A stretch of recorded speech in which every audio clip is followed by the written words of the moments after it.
Keputusan Menteri Keuangan Sri Mulyani menjadi acuan terkait kenaikan gaji PNS tahun 2021. Tahun 2021 PNS akan mendapat gaji utuh mulai dari tunjangan, gaji ke-13 dan tunjangan hari raya, THR, utuh tanpa potongan, dan rencana perubahan komponen gaji PNS serta pensiunan PNS. Penghasilan pegawai negeri sipil PNS tahun 2021 paling rendah 10 juta rupiah. Pemerintah tengah membahas rencana kenaikan tunjangan untuk aparatur sipil negara (ASN). Besarnya tunjangan secara detail masih dihitung Kementerian Pendayagunaan Aparatur Negara dan Reformasi Birokrasi Kemenpan RB bersama instansi terkait. Seperti diberitakan Kompas.tv, pemerintah berencana menaikkan gaji pegawai negeri sipil PNS atau aparatur sipil negara (ASN) pada tahun depan atau 2021. Besaran gaji yang diterima PNS atau ASN itu berasal dari kenaikan tunjangan yang nilainya cukup signifikan. Tak tanggung-tanggung, penghasilan terendah untuk PNS ASN di era pemerintahan Jokowi nantinya berada di kisaran 9 juta rupiah hingga 10 juta rupiah. Demikian diungkapkan Menteri PAN dan RB Cahyokumolo. Cahyokumolo mengatakan, pemerintah akan mengoptimalkan tunjangan aparatur sipil negara (ASN). Namun begitu, saat ini pemerintah masih tengah melakukan kajian mendalam. Cahyokumolo menjelaskan, kenaikan tunjangan PNS seharusnya dilakukan pada 2020. Namun, karena terkendala pandemi COVID-19, maka hal itu ditunda sementara waktu. Masih dibahas, ini rinciannya. Menurut Menteri Cahyokumolo, pemerintah masih terus mengkaji soal rencana kenaikan gaji. Yang saya ketahui belum ada kenaikannya, katanya kepada Kompas.com. Pelaksana tugas Fit Deputi Sumber Daya Manusia Aparatur, Kemenpan RB Teguh Wijanarko menjelaskan, berdasarkan formulasi gaji serta tunjangan PNS yang disusun sebelum pandemi COVID-19 periode tahun 2018 sampai tahun 2019, memang ada rencana kenaikan. Tunggu keputusan Menteri Keuangan. Meski telah mengajukan usulan kenaikan gaji PNS, tetapi semua keputusan menjadi ranah Menteri Keuangan Sri Mulyani Indrawati. Sebenarnya hitungan itu sudah kita buat tahun-tahun 2018 sampai tahun 2019, kemudian kita ajukan ke Kementerian Keuangan. Tetapi Kementerian Keuangan masih belum firm dengan simulasi yang dibuat, ujar Teguh. Masih dibahas terus. Kami tidak bisa menentukan. Masalah keuangan selalu harus berkoordinasi dengan Menteri Keuangan sebagai bendahara negara. Apapun yang kita rumuskan, tetapi jika tidak tersedia anggaran, tidak dapat kita eksekusi. Jadi pada saat ini kami terus berkoordinasi dengan kementerian terkait, sambungnya. Formulasi yang diusulkan saat itu adalah gaji disertai tunjangan kinerja dan tunjangan kemahalan. Gaji ditentukan dengan indeks pada masing-masing tingkatan jabatan, baik jabatan pimpinan tinggi, administrator maupun fungsional. Demikian juga dengan tunjangan kemahalan yang ditentukan dengan indeks. Sementara tunjangan kinerja ditentukan oleh kinerja yang telah dicapai. Kendati demikian, formulasi gaji PNS masih terus dibahas serta dirancang menyesuaikan anggaran negara.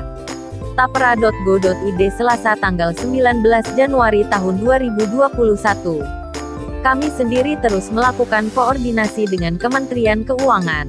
Dan memang benar menurut simulasi itu ada kenaikan gaji, tetapi semua penghasilan di luar gaji dan tunjangan dilarang diberikan.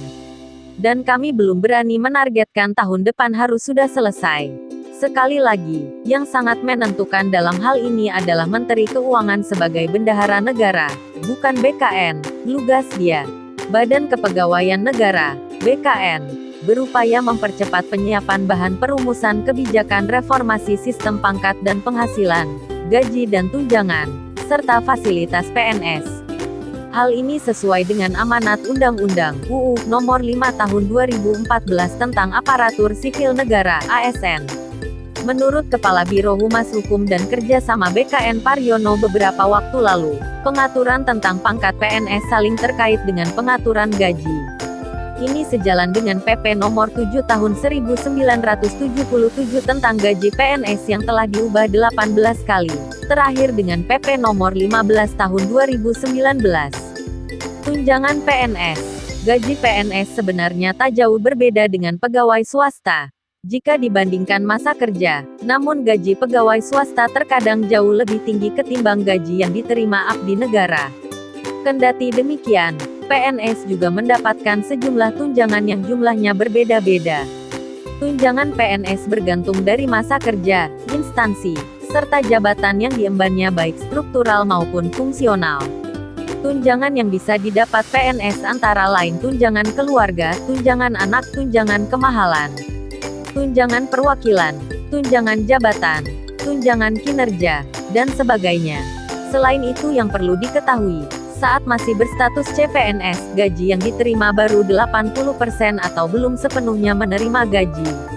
Tahun ini, pemerintah memastikan gaji termasuk gaji ke-13 dan THR diberikan utuh meskipun masih dalam situasi pandemi COVID-19. Di saat gaji dan pendapatan sejumlah pekerjaan terdampak corona, hal tersebut tidak berlaku bagi PNS. Direncanakan pemberian THR dan gaji ke-13 dalam tahun 2021 secara full, kata Direktur Jenderal Anggaran Kementerian Keuangan Askolani. Menurutnya, anggaran untuk THR dan gaji ke-13 sudah dimasukkan dalam Anggaran Pendapatan dan Belanja Negara, APBN, 2021. Adapun total DAU termasuk di dalamnya komponen gaji 13 dan THR sebesar Rp390,2 triliun. DAU sebagaimana dimaksud pada ayat 12, telah memperhitungkan formasi calon pegawai negeri sipil daerah, pegawai pemerintah dengan perjanjian kerja, gaji ke-13, dan tunjangan hari raya seperti yang tertuang dalam salah satu pasal di UU APBN 2021. Sama seperti pemberian gaji maka pemberian THR dan gaji ke-13 diberikan kepada PNS aktif hingga pensiunan. Anggaran setiap tahunnya pun selalu disiapkan. Ada 13 kategori PNS yang menerima THR dan gaji ke-13 dari pemerintah. Sebagian artikel ini telah tayang di surya.co.id dengan judul Benarkah Besaran Gaji PNS 2021 akan naik?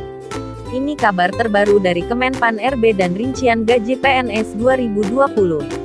Menteri Pendayagunaan Aparatur Negara dan Reformasi Birokrasi, PANRB, Cahyo Kumolo mengungkapkan pembahasan reformasi program jaminan pensiun dan jaminan hari tua pegawai negeri sipil PNS kini sudah nyaris final. Berdasarkan catatan Detikcom, Kementerian Keuangan dan Kementerian Pan-RB tengah mengkaji skema baru pembayaran pensiun PNS dari semula Pay As You Go menjadi fully funded. Dengan skema Pay As You Go, ditetapkan PNS menerima manfaat sebesar 75% dari